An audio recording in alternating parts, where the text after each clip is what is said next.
ఉన్నారు. మీ కార్యకర్తలు పారిపోతున్నారు. రాజ్యసభ మెంబర్లందరూ రాజీనామాలు చేస్తూ ఉన్నారు. అదేవిధంగా మీరు ధర్నాలు చేయమని చెప్పి హుకుం జారీ చేస్తే మీ కార్యకర్తలకి ఆ ధర్నాల్లో కూడా తెలుగుదేశం పార్టీని చంద్రబాబు నాయుడు గారిని జైలు కొడతా ఉన్నారు.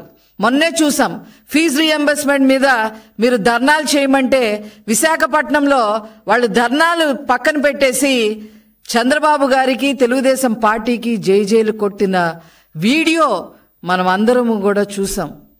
ఇలాగా అన్ని రకాలుగా నష్టపోయి ఏం చేయాలో అర్థం కాక బెంగళూరులో ఉంటున్న ఈ జగన్మోహన్ రెడ్డి గారికి అప్పుడప్పుడు ఆంధ్రప్రదేశ్ గుర్తుకొస్తే లేదా అతని పదవి పోయింది అనే విషయం గుర్తుకొచ్చినప్పుడల్లా ఏదో ఒక రాద్ధాంతం చేయడానికి ప్రయత్నం చేస్తూ ఉన్నారు.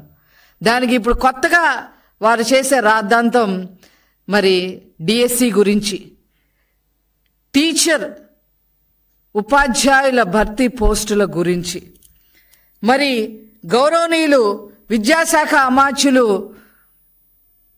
నారా లోకేష్ గారు మరి చంద్రబాబు నాయుడు గారి యొక్క 75వ పుట్టినరోజు సందర్భంగా మరి రాష్ట్ర వ్యాప్తంగా 16,347 టీచర్ పోస్టులకి నోటిఫికేషన్ ఇస్తే ఓర్చుకోలేకపోతా ఉన్నారు. దాని మీద రాద్ధాంతం చేయడమే కాకుండా జగన్మోహన్ రెడ్డి తప్పుడు ప్రచారాలు చేస్తూ ఉన్నారు. తప్పుడు ప్రచారాలు చేయడమే కాకుండా వాళ్ళు ఎప్పుడెప్పుడు డిఎస్సీలు ప్రకటించారో, ఎప్పుడెప్పుడు డిఎస్సీలు టీచర్ పోస్టులు భర్తీ చేశామో అని ఫేక్ ప్రచారాన్ని సోషల్ మీడియాలో వైరల్ చేయటం నిజంగా చాలా దారుణమైన విషయం.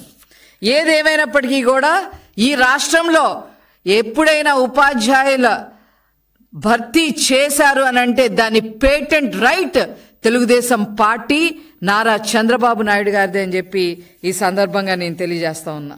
94లో 16,238 పోస్టులు, 94లో 16,238 పోస్టులు, 96లో 16,838, 98లో 29,269, 2000 సంవత్సరంలో 24,388, 2001లో 26,129, 2002లో 31,699, 2003లో 12,430, 2014లో 8,926, అలాగే 2018లో 7,254.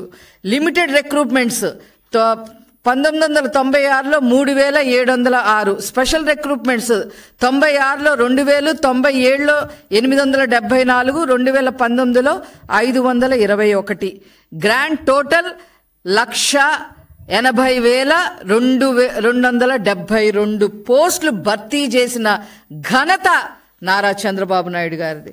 ఇప్పుడు 16,344తో కలిపి ఈనాడు మరి మొత్తం కలిపి 1,96,000 పోస్టులు, ఉపాధ్యాయుల పోస్టులు భర్తీ చేసిన ఏకైక పార్టీ తెలుగుదేశం పార్టీ, ఏకైక నాయకులు నారా చంద్రబాబు నాయుడు గారని చెప్పి ఈ సందర్భంగా మీకు తెలియజేస్తా ఉన్నా.